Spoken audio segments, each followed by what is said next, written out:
Bonjour à tous et bienvenue dans l'Instant T, votre quotidienne qui décrypte l'actu du Finistère. On va rire du côté de Quimper ce week-end avec la première édition de Déconnade, un premier festival dédié à l'humour qui se déroulera du Parc des Expositions du 26 au 28 juin. On y retrouve Olivia Moore, Arnaud Ducruet, Kenny Martineau ou encore les petits catch impro dont l'un des membres est avec nous en plateau. Bonjour Rudy Garcia. Bonjour. Et à vos côtés, Éric Garnier, le chef d'orchestre de ce festival de l'humour. Éric, Quimper manquait d'humour jusqu'ici ? Quimper avait de l'humour, mais savait le cacher. Donc, mais ça va être montré maintenant. Et voilà, le but c'est de le montrer maintenant à tout le monde. Bon, on voit ça ensemble tout à l'heure. En plateau également, Benjamin Bréon. Bonjour Benjamin. Bonjour Pauline. Et vous êtes allé déconner sur le web. Comme d'habitude. Comme d'habitude, on voit ça tout à l'heure, ce sera dans l'Instant Web. Tout de suite, on démarre par un point sur l'actu de ce jeudi 25 juin. Journée de mobilisation des personnels hospitaliers. Une grande manifestation avait lieu à Morlaix, réunissant environ 600 personnes venues de tout le Finistère. En cause, la réduction des dépenses qui génère une grande inquiétude. Camille Pocher était sur place. Les agents hospitaliers étaient dans la rue ce jeudi matin. Ils viennent de tous les établissements de santé du Finistère et se rejoignent à Morlaix car l'union syndicale estime que l'établissement est en danger. Morlaix est un lieu stratégique ce 25, sachant que c'est l'hôpital en crise sur le département. En cause, des mesures de réduction des dépenses pour combler le déficit de l'hôpital. Exemple à Morlaix, la diminution du temps de travail des 2300 agents hospitaliers, le développement de la chirurgie ambulatoire ou encore plus généralement une stratégie territoriale qui ne satisfait pas les syndicats. On a une prise en charge de patients assurés et avec ce qui nous reste en temps, on ne peut pas l'assurer correctement. Pour fonctionner correctement aujourd'hui, il nous manque 7 postes et la direction nous annonce 22 de moins dans un premier temps.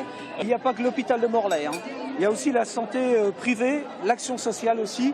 Et on a décidé de faire une convergence par rapport à tous ces problèmes parce qu'eux aussi rencontrent des problèmes. En fait, cette journée, elle est pour mettre en évidence des problèmes de répartition d'offres de soins sur le territoire. Morlaix n'est pas le seul établissement de santé dans cette situation qui touche tout le département et même la France entière. On est tout à fait effectivement dans la ligne de ce qui se passe dans les autres hôpitaux bretons et français, pour les raisons que je disais tout à l'heure de l'imposition de mesures nationales et du plan d'économie nationale. Donc on prend tous à peu près les mêmes mesures de réduction des jours de temps de travail quand c'est possible. Donc on est sur les mêmes dispositifs à peu près partout. Les mesures arrivent relativement brutalement parce que le déficit de l'hôpital de Morlaix est très récent. On est en déficit en 2014, nos prévisions de 2015 sont encore plus déficitaires qu'elles ne le sont en 2014 et donc l'objectif c'est de revenir à l'équilibre. Douarnenez, Quimper, Brest et bien d'autres, tous les établissements de santé du département étaient représentés à Morlaix ce jeudi.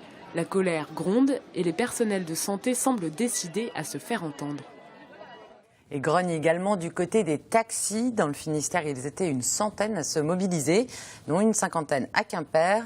Ils protestent contre le développement de l'application mobile Uberpop, une concurrence jugée déloyale selon eux puisque ce service met en relation des clients et des chauffeurs privés. On écoute Gaël Lahaye, artisan taxi à Quimper, au micro de Christophe Boucher. Il n'y a pas grand-chose qui diffère à part qu'ils ne payent pas de charges sociales en France. Ils ne payent pas pour leur retraite. C'est que du bénéfice net.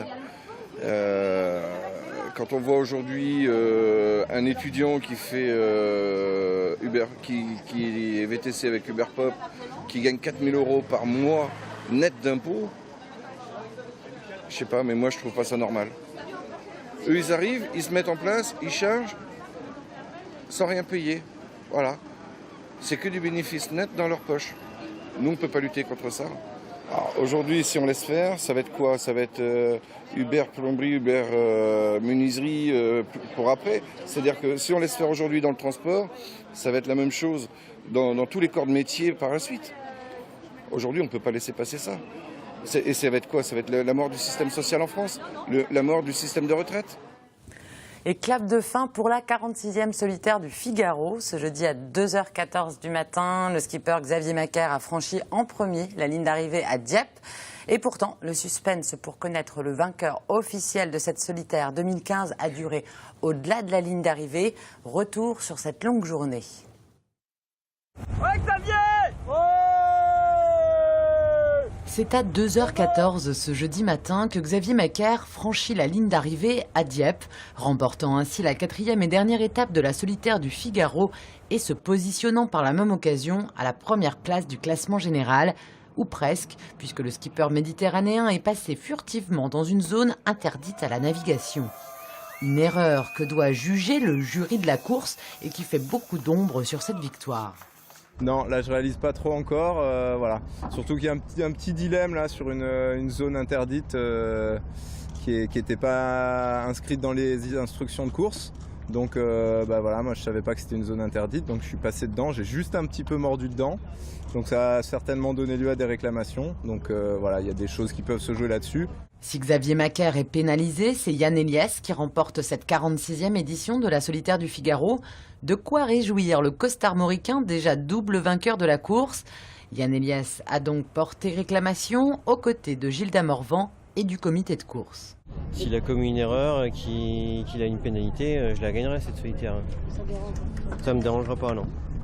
Après, c'est sûr que sportivement, il a été meilleur que moi, mais s'il a commis une erreur, il doit être pénalisé. C'est le règlement. Il y a des règles à respecter dans le droit maritime, que ce soit pour la jauge ou autre. Et s'il doit être pénalisé, il le sera. Après délibération ce jeudi en fin d'après-midi, le jury a donc pénalisé Xavier Macaire pour son erreur de navigation. Yann Eliès remporte la solitaire du Figaro pour la 3e fois. Et puis il avait remporté la solitaire du Figaro en 1988 alors qu'il était le plus jeune concurrent de la flotte. Le skipper Laurent Bourgnon est porté disparu depuis ce jeudi matin. Parti plonger au Tuamotu en Polynésie française, il n'a jamais regagné la surface. Ce grand skipper a remporté 2 fois la Route du Rhum en 1994 et 1998. L'installation de conteneurs collectifs pour les ordures ménagères fait débat depuis plusieurs mois à Loquénolé, sur les bords de la rivière de Morlaix. Un collectif citoyen s'est constitué pour exiger le maintien de la collecte au porte-à-porte. La municipalité ne comprend pas cette démarche. Frédéric Lorenzon s'est rendu dans cette petite commune de 1000 habitants. En bord de rivière de Morlaix, Loquénolé est la commune la moins étendue du Finistère. Son arbre tricentenaire, son église du XIe siècle et ces containers enterrés. Avant donc l'aménagement de la place, il y avait une grande aire grillagée qui recevait les sacs jaunes et ici donc des conteneurs apparents qui recevaient les verres cassés. Depuis 2007, les communes autour de Morlaix s'équipent de ce type de containers en remplacement de cages ou de gros bacs à verre en surface. Au départ, c'est une question d'hygiène, une question de propreté. Il y a aussi l'embellissement donc du village. À notre avis, c'est peut-être le côté le plus important, c'est l'être humain. À savoir que finalement, il est très difficile ce métier de ripper. La commune compte remplacer la collecte au porte-à-porte par l'installation de ces bacs enterrés. Un changement de ramassage des ordures qui pose problème. Certains riverains apprécient peu de devoir abandonner totalement leur bac individuel. C'est le cas de Gérard. On y tient notre poubelle, on la veut près de chez nous, on veut garder le porte-à-porte. C'est pour ça qu'on a mis qu'on aimait notre poubelle. Loin d'être fétichiste, un collectif s'est constitué autour de la préservation de ces bacs individuels avec plusieurs arguments. Économiquement, on n'a eu aucun chiffre nous prouvant que c'était rentable et ça pouvait s'amortir. Ailleurs, il y a des systèmes qui sont très performants et avec un système de ramassage individuel. Argument de poids, les partisans des bacs individuels mettent aussi en avant un texte juridique. Dans les zones agglomérées groupant plus de 500 habitants permanents, et c'est le cas chez nous, les ordures ménagères sont collectées porte à porte au moins une fois par semaine. Cet article de loi a été validé par le sous-préfet, il est toujours en activité. Tenons à ce que la loi soit respectée. Depuis avril, la question de la collecte des ordures ménagères anime le bourg. Une réunion a réuni 300 des 1000 habitants et la municipalité a suspendu l'installation de nouveaux bacs enterrés. Allez, place au rire maintenant avec un premier festival dédié à l'humour. Ça s'appelle les Déconnades. Ça se déroule du 26 au 28 juin à Quimper. Éric Garnier, vous présidez ces Déconnades. Comment est né ce premier festival ? Il est né d'une rencontre. Et c'était un souhait que j'avais depuis quelques années en fait. C'était un projet que j'avais en tête qui m'était venu à la suite de Patrick Sébastien. Alors là, pour lui rendre hommage, du plus grand cabaret, et que je ne regarde quasiment jamais. Donc envie de faire une touche de Patrick Sébastien à Quimper. Non, mais je trouve son principe, c'est génial de pouvoir, de pouvoir avoir plusieurs activités proposées aux gens sur un même lieu. Et différentes cultures, voilà, c'était ça, c'est juste ça au départ. Et puis après, j'ai eu une rencontre qui m'a permis de faire naître ce festival-là. Voilà. Et puis, alors du coup, il y a des artistes nationaux, mais des artistes locaux, évidemment, comme Tika Chimpro. Rudy Garcia, vous faites partie donc de ces artistes locaux. Comment vous... Alors déjà, est-ce que vous avez tout de suite dit oui à Eric pour la participation au festival? Oui, j'imagine. Comment vous définissez l'humour de Tika Chimpro? Expliquez un peu pour ceux qui n'ont pas la chance encore de connaître. L'humour de Tika Chimpro, après, elle se base tout simplement sur le spontané, le plaisir de jouer, de construire des histoires improvisées ensemble. Après, ça se passe avec le public, c'est l'interactivité. Le public est vraiment fait partie du spectacle à part entière. Complètement, le public arrive à l'entrée, il donne ses thèmes, les thèmes sont tirés au sort et les catcheurs montent sur le ring, un thème est donné, c'est parti avec des contraintes et puis voilà. Avec tout le folklore de jeu que ça implique, avec les personnages. On se repose un peu sur ce format-là, sur le catch américain en fait. Ouais. Donc on arrive avec des personnages assez forts et puis on doit s'en débarrasser une fois que l'impro démarre pour se mettre au service de l'improvisation. Et là, le public après il se régale parce que le MC qui est sur scène, lui, il va nous torturer un petit peu. Ouais. Il va mettre des contraintes. C'est quoi votre personnage à vous le plus... Moi je serais Kilt Eastwood. Oui. Voilà, je serais en kilt. À Kilt Eastwood. Voilà. On va regarder un petit peu ce que ça donne Tika Chimpro.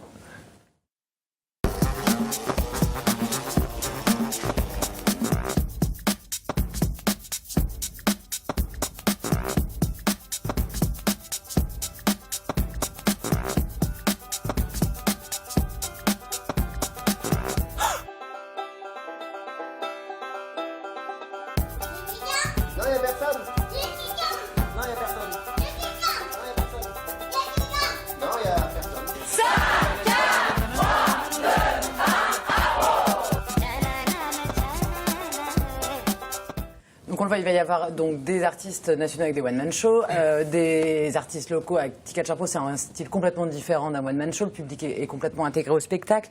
Il y a aussi un village où les spectateurs pourront venir donc le samedi et le dimanche prochain. C'est un peu en continu, là il y aura des animations tout le temps. C'est exactement ça, en fait on a 3 têtes d'affiche. On va dire donc Olivier Amour vendredi soir, Arnaud Ducret le samedi soir et Tika Chimpro le dimanche en après-midi. Donc ça c'est nos 3 têtes d'affiche. Et à côté de ça, ce qu'on voulait faire aussi, c'était proposer un village animation, donc avec des artistes essentiellement locaux. Et à l'intérieur, ça démarre, c'est de 11h à 18h le samedi et le dimanche. Et là, vous avez des artistes en continu. On a des magiciens, on a petit théâtre, donc des marionnettes, on a un ventriloque, on a plein de choses. Et après, vous avez des spectacles en ponctuel. On a notamment une des pièces maîtresses, on va dire ça comme ça, c'est le tremplin des découvertes, le samedi après-midi à 14h. Donc là, on a sélectionné 4 jeunes artistes qui ont la possibilité de jouer 20 minutes maximum. Donc c'est quand même pas mal pour un tremplin en fait. C'est beaucoup, hein, c'est déjà pas mal pour... C'était une volonté parce que bon, c'est vrai que j'ai fait quelques festivals moi aussi et on joue souvent 6-8 minutes et c'est dur des fois d'imposer un univers en 6-8 minutes. Donc moi j'ai vécu et voilà, donc là on leur a proposé de jouer au maximum 20 minutes pour celui qui voulait vraiment poser son univers et que les gens puissent voir sur 2 sketchs, éventuellement 2-3 sketchs, quelque chose de différent et voilà. Et justement, vous parlez des jeunes humoristes, aujourd'hui on a l'impression qu'il y en a énormément, beaucoup qui émergent. C'est difficile de faire son trou et d'imposer son univers comme vous essayez de... Ouais, enfin il y a vraiment énormément de spectacles. En fait il y a beaucoup de gens qui pensent que c'est très facile. C'est beaucoup de travail. Il suffit de faire rire 3 copains à la maison et que c'est bon, je peux faire de l'humour et je peux faire un one man. Après c'est encore autre chose. Mais non aussi, je pense qu'il y a eu notamment de Jamel Debbouze qui a fait un effet autant dans l'impro aussi parce qu'il y a beaucoup vendu. Il a beaucoup parlé sur l'impro parce que Jamel vient de l'impro aussi, donc il a permis aussi à plein de gens de se dire mais l'impro en fait c'est pas quelque chose d'inconnu aussi. Jamel l'a fait, donc il a ouvert des portes là-dessus. Et après au niveau des spectacles, c'est vrai que c'était un mec de banlieue qui arrive là et qui explose tout et qui a plein d'idées parce que Jamel Debbouze a vraiment beaucoup d'idées. Et voilà, donc ça a permis avec le Jamel Comedy Club un accès à beaucoup de gens et pas forcément de certains milieux, quoi. Ça a vraiment développé tous les milieux. Donc il y a beaucoup de festivals aussi d'humour de plus en plus. Ouais. Justement, ça permet aux jeunes d'avoir une visibilité qu'ils n'auraient pas. Ouais, c'est ça. Ça permet de rôder, de se faire connaître, de rencontrer du monde. Parce que nous aussi, le village, moi, il y a cette volonté-là aussi, c'est de créer un réseau sur les artistes locaux. Moi, ce que je dis, une des plus grosses fiertés que je pourrais avoir avec le festival, c'est que 2 ou 3 artistes qui étaient là, qui ne se connaissent pas, travaillent ensemble. Vous, Rudy, vous travaillez avec des humoristes, vous connaissez le réseau des humoristes du Finistère ou justement, non, en dehors de ce type de festival? Il y a beaucoup d'humoristes dans le Finistère. Alors au niveau du réseau, moi personnellement je ne le connais pas vraiment, mais justement le festival là il va nous donner l'occasion de rencontrer des gens comme Renan Le Fur qui fait de la visite décalée et des choses comme ça. Et enfin voilà, on s'est rencontrés déjà très rapidement. On a senti qu'il y avait peut-être des choses à développer par la suite. Enfin, c'est ça qui est génial dans l'initiative et du coup ça sonne vraiment comme un festival de musique. Un festival c'est là avant tout pour faire découvrir des choses et puis un festival de l'humour en plus, alors c'est bien, on a besoin de rire en ce moment. Donc c'est en ce qui concerne le local au niveau des artistes d'ampleur nationale, comment vous les avez sélectionnés, Eric? Eh ben, Arnaud Ducré, ça a dû tomber sur une période en fait où je pense que j'avais vu son film Les Profs 1, donc où il jouait le professeur de karaté, et il m'avait fait beaucoup rire dedans, et il y avait pas mal d'actualités à ce moment-là. Avec le vendredi tout est permis, des choses comme ça. Donc j'ai pensé à lui, je trouvais qu'il dégageait quelque chose, il y avait une fraîcheur qui me plaisait bien. Il était à fond sur ce qu'il faisait. Donc ça me plaisait bien et il paraissait pas routinier encore. Donc c'est un peu bizarre comme expression, mais c'était ça, j'avais l'impression qu'il donne, c'est quelqu'un qui donne vraiment quand il est sur scène et il va chercher les gens et on sent qu'il s'éclate, qu'il s'amuse et qu'il est encore en train de, même s'il commence à être connu, il n'est pas encore hyper connu. Et j'ai l'impression qu'il découvre encore plein de choses. Il n'est pas blasé du tout. On va regarder un petit extrait parce qu'on en parle, mais on a envie de voir ce que ça donne. On regarde Arnaud Ducré. J'ai toujours voulu faire de la scène. C'est un rêve de gamin. Depuis que j'ai l'âge de 12 ans, je veux faire de la scène. Il paraît que le premier truc que j'ai dit à l'accouchement, c'est c'est bon, tout le monde a payé sa place. Et puis c'est vrai, non mais quand je vous dis que je suis balèze, c'est que moi j'ai toujours été costaud. C'est que je voulais, moi quand j'étais gamin, à 12 ans, j'en faisais 18, vraiment. Non mais je mens pas. Moi à 12 ans, habillé, je faisais plus vieux, nu, je faisais plusieurs. Alors il faut savoir, messieurs, attention, il faut savoir que 80% des femmes s'immolent.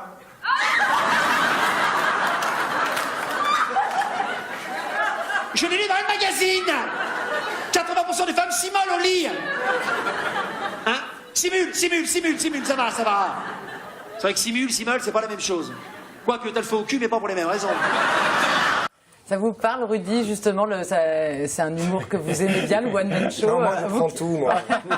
Rudy rigole, très bon public. Très bon public, ouais. Moi je pars toujours du principe que si on a l'intention, c'est tout ce qui compte. Ouais. À partir du moment où on a l'intention, et c'est vrai qu'à T-Catch, nous, on surfe beaucoup là-dessus. En fait, on n'a qu'une seule intention, c'est pas de réussir. On n'attend rien de personne, on monte sur scène. Nous, ce qu'on veut, c'est se marrer avec nos potes. Ouais. Après, ce qui se passe, ça ne nous appartient pas. C'est comme une chanson. Alors, on écrit une chanson et puis elle va faire sa petite aventure ou pas. Et si on reste dans cette intention-là, après, voilà, ça roule. Un mot sur Olivia Moore, qui est aussi dans vos têtes d'affiche nationales. Présentez-la nous un petit peu, Eric.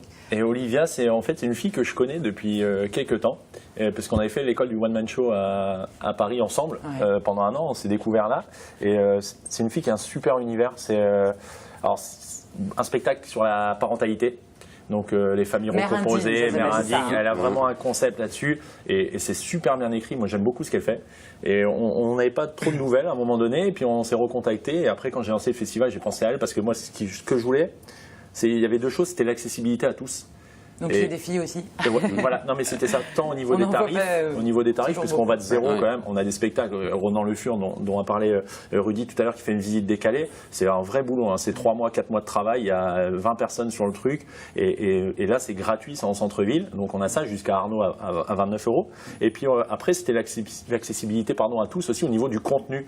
Et donc on a Arnaud qui est peut-être un peu plus masculin on va dire, et Olivia qui est peut-être un peu plus féminin. Et je voulais absolument avoir une fille parce que c'est même pas une question de parentalité, c'est une question d'humour. Je trouve que c'est hyper important les femmes ont beaucoup d'humour. Et je C'est trouve bien, on apprend des Mais non. choses. Merci Eric d'être venu nous donner cette information. Un scoop, Les femmes de l'humour sont super. Écrivez les mecs. Non, mais c'est important. Et Olivia est très drôle. Bien Olivia est sûr, très oui. drôle. Alors, un petit mot sur Kenny aussi, très rapidement. Kenny, on le met après le tremplin des découvertes, donc à 16h au pavillon. Et Kenny, c'est quelqu'un qui a un spectacle qui est bien rodé aussi depuis un moment et qui a été connu surtout pour une vidéo sur YouTube qu'il a fait sur le crédit et voilà, et qui était vraiment très drôle puisqu'il a fait plus d'1 200 000 vues et qui a cartonné là-dessus, mais que je connais aussi depuis le festival Juste pour rire à Nantes justement. Et voilà, on s'est rencontrés en festival, donc ça doit marcher. Et ça va être un bon spectacle aussi. Bon, en tous les cas, tout ça commence vendredi 26 au soir jusqu'au dimanche 28.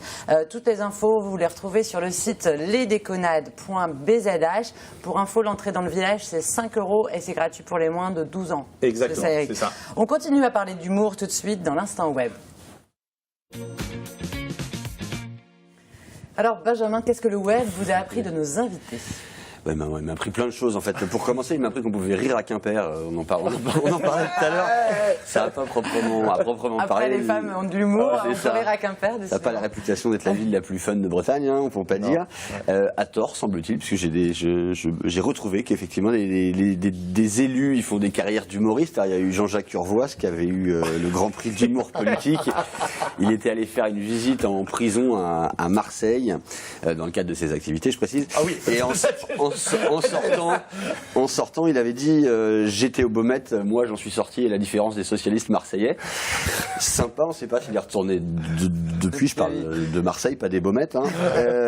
Bon, même s'il semble qu'avec la loi renseignement, vous savez, celle qui permet d'espionner tout et tout le monde, tout le temps, il est un petit peu perdu son sens de l'humour, mais bon, pas de polémique. La relève est assurée en plus par le nouveau maire de Quimper, Ludovic Jolivet, dont la dernière intervention là, sur la programmation de théâtre à tout âge qu'il avait publiquement désapprouvé avait fait bien rire les Quimpérois, enfin pas tous il paraît, mais passons. Je me suis penché sur les traces numériques de notre invité Rudy Garcia. J'ai découvert en quelques clics, j'étais surpris que vous aviez un compte Twitter énorme, 160 000 abonnés. J'ai découvert aussi que vous entraîniez le club de foot de l'AS Rome. Alors ça m'a étonné pour quelqu'un qui habite dans le... C'est ça. Ça m'a étonné pour quelqu'un qui habite le Finistère. Ça m'a encore plus étonné pour quelqu'un qui passe ses week-ends à faire de l'humour. On peut pas dire que ça transparaisse totalement le samedi soir au bord des terrains. Encore que grâce à Twitter, sérieusement, le foot c'est devenu vraiment fun. Je vous en parlerai une prochaine fois. Non, plus sérieusement, je suis passé sur votre chaîne YouTube, pas sur celle de votre homonyme. Bon, il y a 27 vidéos, plus de 10 000 vues, etc. Ça marche pas mal. D'ailleurs, je précise à nos téléspectatrices qu'on peut vous y voir à poil, donc ça devrait faire grimper les scores quand même. Je te donne je vous donnez de votre personne. C'est bien. Je suis un petit peu plus sceptique sur votre côté découvreur de nouveaux comiques. Là. Le petit jeune qui tient le rôle du président de la maison du tourisme de la baie de Morlaix ou celui de l'enseignant-chercheur en géo-architecture à l'UBO. Ils vont pas percer au Jamel Comedy Club, à mon avis. Non, moi je me moque. J'espère qu'ils m'en voudront pas. J'ai bien compris que vous aviez aussi une activité de réalisation de films institutionnels et que c'était vraiment un président de maison de tourisme et vraiment un chercheur. Vous proposez d'ailleurs aussi vos services aux entreprises pour leur communication interne, en gros. Hein. Vous avez appelé ça communication authentique. Je me demande s'il n'y a pas un petit oxymore entre communication et authentique. Enfin, on en discutera la prochaine fois. Bref, et pour pas déborder, nos lecteurs, comme nos téléspectateurs l'auront remarqué, les déconnades, c'était pas aujourd'hui sur le plateau de TBO, c'est ce week-end, sauf si Pauline nous fait une vanne dont elle a le secret. Non. Non, pardon, on me parlait dans l'oreille pour ne rien vous cacher. Non, c'est ce week-end à Quimper et ça vaut le coup d'y aller, d'autant que les prochaines élections, c'est dans 6 mois, ça nous laisse quand même 6 mois avant de rigoler.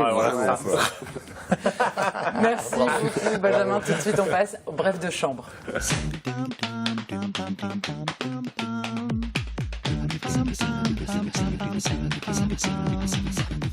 Salut, tout le monde en parle et l'heure est grave. C'est aujourd'hui le 3e jour de beau temps consécutif dans le Finistère. Certains s'apprêtent déjà à quitter les lieux. Les températures peuvent atteindre parfois jusqu'à 19 degrés. Que faut-il faire? Quelles sont les solutions? Allons à la rencontre des habitants et essayons de voir les difficultés qu'ils rencontrent. 3 jours? Oh, bah, j'ai l'habitude, j'habite Quimper. De toute façon, moi je fais des UV, je m'en fous. Moi je m'en fous, je sors que la nuit. Il y a 3 jours. Ah, je suis content de pas être sorti. Quand il fait beau, les gens ils sont heureux, ils ont tous la banane, ils sortent, ils ont la forme, ils ont la pêche, ils sourient tout le temps et ben moi ça me fait chier parce que j'aime pas les gens heureux. Courage donc. Armez-vous de patience, cherchez un peu d'ombre. N'oubliez pas que le pire reste à venir puisque demain, nous annonçons des températures jusqu'à 21 degrés. Protégez-vous et soyez attentifs les uns aux autres. Et surtout, n'oubliez pas d'être formidables.